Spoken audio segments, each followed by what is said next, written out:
merci d'être avec nous. Je vous souhaite une bonne soirée. Ça fait plaisir d'être là. J'avais amené des petites collations, du hareng, du maquereau, des sardines, mais je suis passé par l'aquarium, donc il m'en reste plus. Ça fait plaisir d'être ici pour vous parler de ce vaste projet qui est Viséo. D'abord, c'est vraiment important pour moi de dire que j'ai aucun conflit d'intérêt, mais aussi que j'ai surtout aucun intérêt pour les conflits. Et le menu du jour, en fait, on va parler de l'eau non embouteillée. Pourquoi on est arrivé justement à Viséo? On va parler du contexte, on va parler des enjeux, mais bien sûr, je vais vous parler de Viséo. Je travaille avec des collègues en santé publique sur une journée thématique qu'on doit avoir en décembre prochain au niveau de la santé publique. Puis il y avait ces gens qui discutaient que l'eau, c'est comme le meilleur substitut aux boissons sucrées. Et dans ma tête, c'est quelque chose qui ne fonctionnait pas parce que quand on regarde l'histoire finalement de l'évolution humaine, l'évolution des différentes boissons, quand on regarde finalement l'eau et le lait maternel, ça a toujours été les boissons et les breuvages, si vous voulez, qui a fait partie de l'histoire des humains.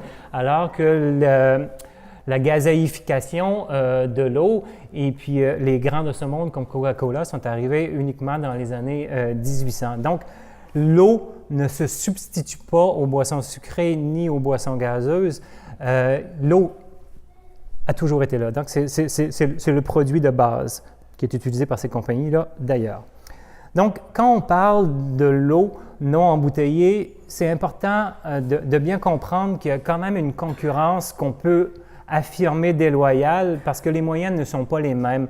Là, ici, vous avez bien sûr la campagne de Red Bull, la campagne Stratos, dont tout le monde a entendu parler. Ça a coûté à peu près 80 quelques millions, cette campagne. Vous avez bien sûr nos sportifs favoris qui font la promotion de Coca-Cola, mais je voulais vous entretenir sur une campagne qu'ils ont faite il y a plusieurs années, qui est parue bien sûr aussi dans le... En fait, la campagne s'est arrêtée quand ça a paru dans le New York Times. La campagne s'appelle H2NO, parce que H2O, donc H2NO, c'était pour que les consommateurs, en fait, c'est Coca-Cola qui a développé avec une chaîne de restaurants aux États-Unis qui s'appelle Olive Gardens. Ils ont développé un argumentaire que quand les gens se présentent dans les restaurants, bien, quand les gens demandent à boire de l'eau potable, l'eau du robinet, bien, les pourvoyeurs, les restaurants perdent une vente. Donc, Coca-Cola avait développé tout un argumentaire pour que, justement, les restaurateurs arrivent avec des solutions qui sont un produit que le consommateur peut acheter. Donc, ils sont là et ça existe. Et même, ça va plus loin que ça. Les gens de Pepsi ont déjà dit que leur pire ennemi, c'était l'eau du robinet.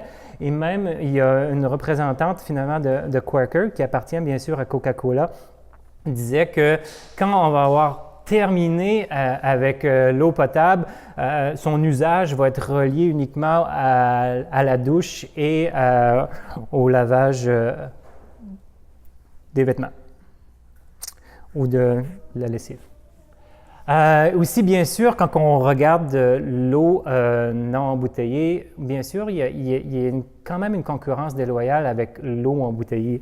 On nous vend souvent l'idée que l'eau embouteillée, elle est pure, elle est naturelle, elle a le meilleur goût, c'est un choix écologique, elle est sécuritaire. Et d'ailleurs, quand vous regardez des campagnes de publicité, vous voyez Evian nous montrant bienvenue dans notre usine. Donc, elle nous montre une belle montagne Fidji de l'eau qui vient d'à peu près 6000 km de Montréal, et vous avez les belles campagnes de publicité aussi qui sont faites par ces industriels. Mais une question importante, est-ce que pour vous, ça peut être quelque chose d'acceptable de payer 2000 $ et 2100 $ exactement pour une pomme?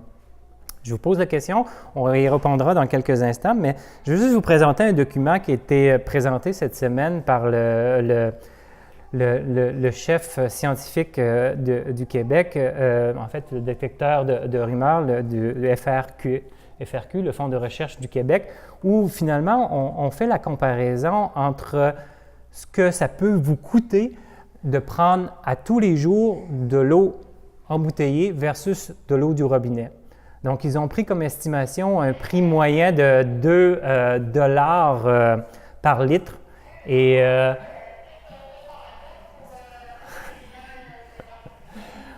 je pense qu'on vient de manquer un bout de captation. Donc, si vous buvez en fait 2 litres d'eau par jour et qu'on calcule un coût moyen de 2 dollars par litre, donc il va vous coûter 1 500 dollars par année pour boire cette eau-là. Alors que si vous prenez l'eau publique, ça vous coûte 50 sous. Donc, en fait, si vous faites le calcul rapidement, donc ça vous fait l'eau que vous achetez, elle est environ 3000 fois plus dispendieuse que l'eau du robinet. Et aussi, ce qu'il faut savoir, c'est que 25 à 40 de l'eau en bouteille est de l'eau du robinet qu'on vous vend. Donc, on revient à notre fameux calcul de tantôt. Donc, c'est pour ça que je vous disais, est-ce que vous accepteriez de payer 2100 dollars pour une pomme? Mais malheureusement, comme citoyen, parfois, on le fait pour l'eau. Parce que le calcul, il est simple. Une pomme, ça coûte environ 70 sous. Et si vous faites multiplier par 3000, bien, ça vous coûte 2100 dollars pour une pomme. Donc, le raisonnement est le même pour l'eau. Et pour ceux qui veulent l'information, quand les gens utilisent l'eau qui appartient à la population, à la communauté, bien, les redevances sur l'eau au Québec, c'est 0,07 sous pour 1000 litres. Et 1 litre d'eau, ça se vend 2 dollars. Donc, il y a quelque chose qui ne fonctionne pas au niveau communautaire, je dirais. Et aussi, l'eau embouteillée amène d'autres défis, des défis à la santé humaine que vous entendez de plus en plus, mais aussi des défis environnementaux. Il y a des gens comme le Conseil des Canadiens qui sont très présents en Ontario et boycottent Nestlé justement pour l'usage de l'eau dans certaines parties de l'Ontario. Mais encore aussi, quand on parlait tantôt de l'eau embouteillée, que c'était un choix écologique, bien, il faut faire attention parce que quand on fait 1 litre d'eau, bien, ça prend 2 fois plus d'eau pour fabriquer un litre d'eau. Donc, et au Québec, on parle d'1 milliard de bouteilles en plastique achetées annuellement et qu'il y a à peu près un tiers des bouteilles en plastique qui sont achetées qui ne sont pas recyclées. Et bien sûr, on a une eau de qualité importante au Québec. Il y a certains endroits dans des régions au Québec où l'eau est encore plus notable, je dirais, et quand même, il faut quand même penser au fait qu'elle doit faire 600 km pour se rendre jusqu'à Montréal. Et un autre produit comme Nestlé qui vient de la Colombie-Britannique va faire 4500 km. Tantôt, on parlait d'Evian, on parle de 6000 km et pour Fidji, on parle de 12 000 km. Donc, est-ce que c'est vraiment un choix écologique? Et aussi, on nous vend l'idée que l'eau en bouteille est quelque chose de bien contrôlé, de quelque chose de sécuritaire. Mais quand on regarde l'ensemble des analyses qui est effectuées par nos communautés, particulièrement dans les communautés où il y a énormément d'habitants, les analyses sont encore plus fréquentes et plus rigoureuses. Donc, vous voyez très bien qu'il y a beaucoup plus d'analyses qui est effectuée et beaucoup plus de contrôles sévères pour l'eau des villes. Et puis d'ailleurs, on a la chance d'avoir l'équipe de la Ville de Québec ici qui pourrait vous en parler plus longuement que moi, donc c'est leur expertise. Je vais juste vous parler aussi d'une belle campagne qui a eu lieu à Paris qui s'appelle la campagne Eau de Paris. Donc, quand ils ont fait leur campagne, leur début, ils ont donné des pichets comme celui-ci à 30 000 habitants, justement pour montrer que l'eau de Paris était quelque chose de très bon goût et qu'il fallait la consommer. Et je vous montre la réponse de l'industrie. Donc, une industrie qui est très présente. Cristalline est un grand producteur d'eau embouteillée. Donc, vous voyez ici, je ne bois pas l'eau que j'utilise avec un bol de toilette. Donc, il y a un élément de dissuasion important. Le maire était très fâché quand ça s'est passé. Il a organisé une dégustation à l'aveugle avec les citoyens. Et comme partout ailleurs, quand on organise une dégustation à l'aveugle, comparant l'eau du robinet versus l'eau embouteillée, la plupart des gens ne sont pas capables de faire la différence. Et même souvent, les gens vont trouver l'eau du robinet meilleure au goût que l'eau embouteillée. Mais au-delà de tout ça, il y a eu une poursuite judiciaire et récemment, en fait, il y a eu un gain de cause finalement pour Paris. Vous avez ici le jugement, un jugement quand même exemplaire qui a condamné Cristalline pour publicité comparative illicite. Et le juge a mentionné que les condamnés s'attaquent à un bien de première nécessité, donc l'eau, et portent de manière injustifiée à la qualité du produit, faisant peser un doute sur l'existence d'un risque pour la santé publique. Donc, c'est quand même un préjudice important et qui envoie un message puissant à l'industrie qu'on ne peut pas s'attaquer à quelque chose d'aussi important que l'eau, et notamment l'eau potable, qui est un bien commun. Et vous voyez ici les fameuses fontaines que certains peuvent voir à Paris. Donc, c'est la campagne Eau de Paris. Ils ont même de l'eau gazéifiée dans ces fontaines. Ce sont les nouvelles fontaines aussi qu'ils ont sur la place publique. Donc, on se rapproche de Viséo.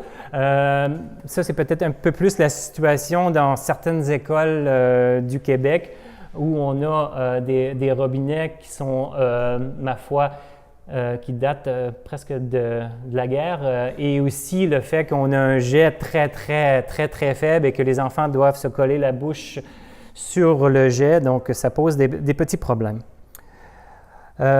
Aussi, question et réflexion importante, en fait c'est une question collective et aussi reliée à notre patrimoine, parce qu'on le sait très bien que le Québec, on parle de l'or bleu. Ici vous avez une image d'une vidéo qu'on devrait lancer sous peu. Et en fait, qui pose la question, l'eau, c'est d'abord un bien commun et le grand Edgar Morin mentionne dans son livre La Voix qu'il faut faire attention à ce que l'eau devienne un bien privé et ensuite une marchandise. Donc, souvent, on va dire c'est une évolution à ne pas oublier, mais je pense qu'il faut parler plutôt d'une involution, qui est l'antonyme finalement d'une évolution, parce que de passer d'un bien commun à une marchandise, je ne pense pas qu'on peut parler d'une évolution, je pense qu'on devrait parler du contraire. Et je crois que c'est le bon moment collectivement pour le Québec de se poser la question à l'égard de l'eau. C'est une ressource importante. Vous savez, on dit qu'on n'hérite pas de la terre de nos grands-parents, on l'emprunte à nos enfants. Donc, il faut vraiment, comme Québécois, se poser la question importante, qu'est-ce qu'on veut léguer à nos jeunes générations et comme culture et comme importance par rapport à l'eau. Donc, Viséo. Oui, on a enregistré le nom Viséo. Oui, le dessin et la marque de commerce Viséo est enregistré. Ça appartient à l'Université Laval. Et pourquoi on l'a fait? Parce que dans toutes nos communications, on fait bien attention de ne pas donner de munitions à l'industrie. Nous, on est là pour le bien commun, on est là pour les jeunes générations et pour le futur. Donc, c'est pour ça qu'on a fait ça, si vous vous posez la question. Donc, le but principal de Viséo, c'est de normaliser, donc c'est un terme un peu scientifique, l'eau potable non embouteillée. Normaliser, ça veut juste dire rendre l'eau potable non embouteillée comme la norme, le choix par défaut. Donc, comme seul breuvage nécessaire à l'hydratation. Et aussi, le projet vise à dénormaliser, qui est plutôt le contraire, les boissons sucrées et l'eau embouteillée. Et pour mettre ça en place, ça risque d'être très petit. En fait, ce que vous devez vous rappeler, c'est que Viséo, c'est une vaste équipe. C'est 5 universités et 14 chercheurs. Donc, vous avez l'Université Laval, vous avez l'Université de Montréal, la Polytechnique de Montréal, mes collègues de Harvard, et vous avez l'Université Waterloo. Il y a 2 coordonnatrices. Donc, c'est une vaste équipe. Il y a beaucoup de partenaires. On a finalement plusieurs comités. On a des utilisateurs de connaissances. Donc, il y a le ministère de la Santé qui est avec nous, le ministère de l'Éducation, le ministère de l'Environnement. On a 3 grands comités, qui est le comité statistique et épidémiologique, le comité qui est intervention et trousse, dont je vais vous parler dans quelques instants. On a aussi un comité sur la qualité d'eau avec un comité d'action et on a plein d'experts de contenu et plein de partenaires qui sont impliqués. Donc, pourquoi on est arrivé au projet Viséo? Pourquoi on s'est intéressé, bien sûr, à l'eau? Il y a 2 raisons. La première raison, c'est qu'on a Je suis désolé, cette image est vraiment choquante, mais ce sont des enfants des îles Samoa. Un des endroits en Océanie, finalement, où le niveau d'obésité est le plus élevé au monde. Donc, c'est une mention de l'Organisation mondiale de la santé dans un rapport qui s'appelle ECHO, Ending Childhood Obesity, qui mentionne quelque chose d'important qu'il faut se rappeler, c'est que l'obésité chez les enfants, ça ne découle pas de choix faits par les enfants, ça découle de choix faits par la société et soutenus par les politiques. Donc, ce n'est pas les enfants qui choisissent de devenir donc obèses, c'est la société comme telle qui leur donne ces choix-là et qui c'est soutenu par les politiques. Et juste vous rappeler, nous, on a la chance de travailler quand même avec des sociétés autochtones et puis probablement au Québec, on a les niveaux d'obésité les plus élevés au monde. Chez nos Autochtones. Et l'idée à l'égard de Viséo, pourquoi on s'adresse à l'eau et si on veut régler le problème d'obésité, en fait, ça vient de quelque chose qui existe depuis plusieurs années et le succès du Québec à l'égard du tabagisme. Si vous voyagez un peu, vous avez la chance sûrement de vous apercevoir qu'au Québec, la fumée, on la sent de très loin. C'est parce que nos environnements sont sans fumée, puis on commence à être habitué et c'est donc plaisant. Donc, j'étais avec mon collègue Bernard Dagenet, un professeur en communication à l'Université Laval, qui était de la grande campagne, finalement, de la lutte contre le tabac. Et à un moment donné, dans la lutte contre le tabac au Québec, on est arrivé à un point de saturation où on n'arrivait plus, finalement, à faire de grands progrès. Et on s'est dit que au lieu de taper toujours chez les gens, sur la tête des gens qui avaient le mauvais comportement, les fumeurs, on s'est dit on allait changer de paradigme, on allait travailler sur les environnements favorables, on allait privilégier les gens qui avaient le bon comportement. Donc, si on veut avancer sur le dossier des boissons sucrées, sur le dossier de l'eau embouteillée, bien, il faut s'assurer que le choix par défaut, qui est l'eau non embouteillée, l'eau potable, devienne le choix par défaut. Donc, c'est un peu une illustration qui vous montre qu'on a fait beaucoup de chemin. Donc, on parle quand même des années 50. On peut se poser la question aujourd'hui si ça pourrait se reproduire. Ben, peut-être qu'avec avec Trump, c'est encore possible, mais on ne sait jamais.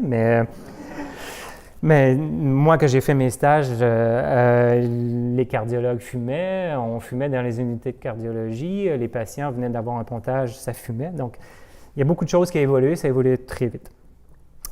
Et aussi, l'Organisation mondiale incite à des actions, notamment sur l'environnement et sur les normes obésogènes, et recommande un accès accru à l'eau comme alternative aux boissons sucrées dans les écoles. Donc, Viséo, la mission de Viséo, c'est vraiment de faire en sorte que l'eau potable non embouteillée, ça devienne le choix par défaut, que sa qualité soit exemplaire, mais aussi, il faut que ça soit plus accessible, plus attrayant, mieux publicisé, bien sûr au détriment des boissons sucrées et de l'eau embouteillée. Donc, Viséo, c'est vaste et ce que je vais vous parler aujourd'hui, c'est plus au niveau des écoles primaires. On nous parle énormément du secondaire, on connaît la problématique elle est importante. On travaille aussi avec des gens au niveau des villes pour travailler au niveau du projet Viséo. Donc, Viséo, vraiment, c'est une expérimentation quand on parle du primaire, qui a des objectifs cliniques. Donc, on s'adresse aux enfants du primaire. Pourquoi les enfants du primaire? Bien, on pense que c'est un bon endroit pour commencer à agir. L'école est un lieu d'éducation important pour les saines habitudes de vie, mais aussi c'est les jeunes générations et on croit que les enfants peuvent être des vecteurs de changement de comportements sociétaux. Vous savez, les enfants ont ramené beaucoup l'idée du recyclage à la maison et on croit que l'eau, c'est quelque chose qui est important pour eux, qui est important aussi pour la famille. Donc, c'est pour ça qu'on travaille finalement en amont. Et puis, en travaillant avec les enfants du primaire, bien, on est en train de préparer la prochaine vague d'enfants du secondaire. Donc, imaginez des enfants qui sont bien éduqués par rapport à l'eau, qui connaissent toutes les conséquences de leur choix. Quand ils vont arriver au secondaire, bien, on pense qu'ils vont exiger quelque chose de différent au secondaire. Donc, on est en train de préparer la prochaine génération d'enfants du secondaire.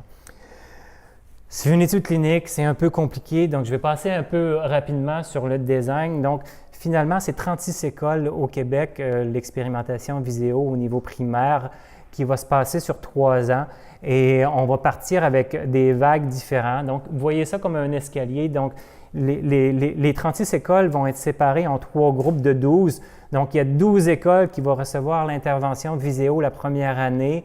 Les 2 autres vont être des groupes contrôle et ensuite, la deuxième année, bien, il va y avoir une deuxième vague, il va y avoir un deuxième groupe qui va recevoir Viséo et ainsi de suite. La 3e année, il va y avoir un autre groupe qui va avoir Viséo aussi. Si bien que le premier groupe va recevoir l'intervention pendant 3 ans. Et le but est vraiment de voir si on peut changer les comportements chez les enfants, c'est-à-dire augmenter la consommation de l'eau non embouteillée et diminuer la consommation de boissons sucrées et d'avoir une répercussion finalement sur les mesures corporelles. Donc, on va agir sur plusieurs endroits. On agit à 3 niveaux, l'environnement bâti, l'environnement social, que ce soit à l'école, que ce soit au niveau des familles. On va agir aussi au niveau des individus, au niveau des élèves. On veut surtout agir au niveau de l'efficacité personnelle. On va travailler beaucoup au niveau du plaisir, au niveau de l'expérience. Au niveau de l'environnement bâti, on va améliorer finalement les fontaines dans les écoles. On veut les rendre plus facilement accessibles, plus attrayantes. Donc, ce n'est pas le concept final. On est en train de travailler sur le concept final. Il y a un volet éducatif important. Tous les élèves vont devoir passer sur notre petite machine qui est le InBody et c'est une activité éducative vraiment importante parce que cette machine-là nous permet d'avoir des informations importantes, notamment la quantité d'eau qu'un enfant a dans le corps. Donc, vous voyez, il y a une activité éducative importante, un aspect de conscientisation finalement de l'importance de l'eau pour le corps. Avec les élèves. Et vous avez ici, bien sûr, tous les élèves vont recevoir dans l'intervention une bouteille qui est à double paroi en acier inoxydable. Pourquoi on a fait ce choix-là? Parce que c'est un choix durable. Parce que pour nous, la qualité de l'eau, ce qui est important, c'est le goût. Et le goût est dépendant aussi de la température de l'eau. Donc, ça garde l'eau très froide longtemps. On parle de 24 à 48 heures. Vous avez ici les bouteilles pour les adultes. Donc, c'est le type de bouteille qu'on va donner à tous les élèves. Bien sûr, c'est une intervention qui est quand même complexe, donc on ne va pas passer toutes les différentes actions qu'on va avoir, mais on a des grands principes qui sont d'avoir finalement une intervention qui est standardisée, qui est clé en main pour les écoles, qui va être reproductible.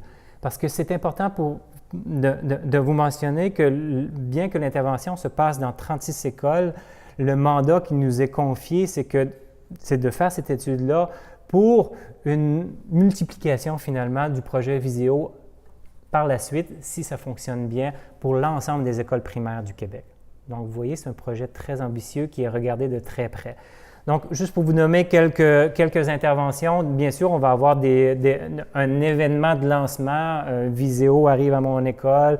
Je vous ai parlé des mesures avec le InBody par rapport à l'eau dans le corps, la distribution des bouteilles, l'identification des bouteilles. Bien sûr, il y a des tests de goût de l'eau. Il y a une cyberplateforme. Tout va se passer sur la cyberplateforme qui va être sécurisée finalement pour les gens qui font partie de l'intervention. Vous comprenez que c'est une intervention. On a un premier vidéo qui va se faire sur l'hydratation, l'importance de l'hydratation. On a une équipe d'urologues qui s'en occupe. On va avoir un type d'intervention qui est plus de l'ordre qualitatif, mais qui est vraiment intéressant, qui apporte beaucoup d'informations. C'est une technique qui s'appelle le Photo Voice.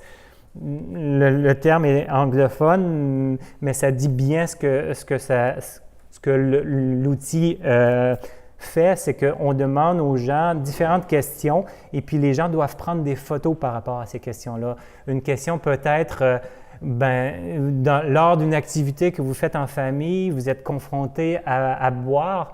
Quels sont les choix que vous avez? Donc, vous devez prendre des photos. Donc, vous imaginez très bien que des enfants, exemple, qui jouent au hockey, vont se retrouver dans un aréna où on va avoir toutes sortes de photographies.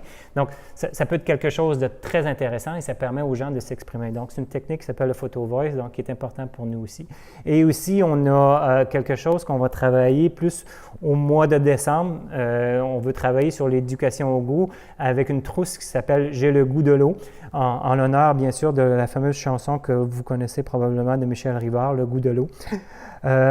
Pour nous et pour moi, c'est vraiment important de parler de plaisir je viens du domaine alimentaire et souvent on parle de santé, de santé, de santé, de santé, santé ici, santé là. À force de parler de santé, je pense qu'on en devient malade, mais on oublie souvent que le choix des gens, pourquoi les gens choisissent de faire, d'avoir certains comportements, mais il est souvent basé sur le plaisir. Dans le domaine alimentaire, on le sait très bien que les motivations dominantes des choix alimentaires, c'est souvent le goût, la commodité et le prix. Vous avez les 4 P ici qui sont les P du marketing, mais il y a des gens qui ont avancé l'idée qu'en marketing social, on devrait plutôt utiliser les approches basées sur le plaisir. Et d'ailleurs, si vous regardez toute la publicité faite par les grands industriels de ce monde, on vous parle de bonheur, de plaisir. Et je vais citer Lao Tzu où il dit « Votre ennemi est votre meilleur professeur ». Donc, si l'industrie, de par toute l'information qu'elle dispose, sait très bien qu'il faut passer par le plaisir pour atteindre le consommateur et promouvoir finalement ce comportement-là. Donc, il faut adresser le plaisir. Il faut arrêter de parler de santé. Il faut juste parler de, écoutez, on peut avoir du plaisir à boire de l'eau et puis effectivement, il y a un plaisir associé à ça. Et d'ailleurs, on est en train de travailler sur cette trousse-là. Donc, les enfants, en plus de recevoir la bouteille, vont recevoir une carafe un peu comme vous avez eu aujourd'hui. On est en train de travailler avec Crocarium, qui sont des gens qui sont habitués dans l'expérientiel. On est en train de travailler peut-être aussi avec François Chartier, que vous connaissez, pour développer toutes sortes de recettes finalement par rapport à l'eau. Et pour nous, c'est important que les enfants soient le capitaine de ce pichet-là, parce qu'on veut ramener l'idée à la maison. On travaille beaucoup à l'école avec le projet Viséo, mais l'enfant va devenir finalement le responsable du pichet sur la table à la maison et on va travailler des recettes pour le temps des fêtes. Donc, on est en train de travailler différentes recettes pour rendre ça facile, rendre ça agréable, toujours basé sur le plaisir. Donc, c'est pour ça qu'on appelle la trousse « J'ai le goût de l'eau ». Donc, on est en train de travailler tout ça et c'est à venir. Et bien sûr, l'initiative Viséo est une initiative qui est financée par le gouvernement du Québec, particulièrement le ministère de la Santé et des Services sociaux, dans le cadre de la politique gouvernementale en prévention de la santé, la PGPS, et aussi financée par les Instituts de recherche en santé du Canada. Et moi-même, je suis financé par le Fonds de recherche en santé du Québec. Et puis récemment, une petite nouvelle, c'est qu'on a créé un fonds Viséo, bien sûr, pour être à l'affût et développer nos propres projets, aider les gens qui ont des projets dans le domaine de l'eau, mais aussi avoir des étudiants. Bien, vous savez, on a beaucoup d'ambition, on a beaucoup de beaux projets, mais ça prend souvent des cerveaux, ça prend des gens pour développer ces projets-là. Donc, c'est pour ça qu'on a créé une fondation qui est le fonds Viséo. Donc, je vous laisse avec cette parole, finalement, que Viséo vise à contribuer aux environnements favorables à la santé, à la protection de l'environnement, bien sûr en éducation sur l'usage des bouteilles non réutilisables et aussi sur l'eau comme ressource collective et bien sûr comme droit humain.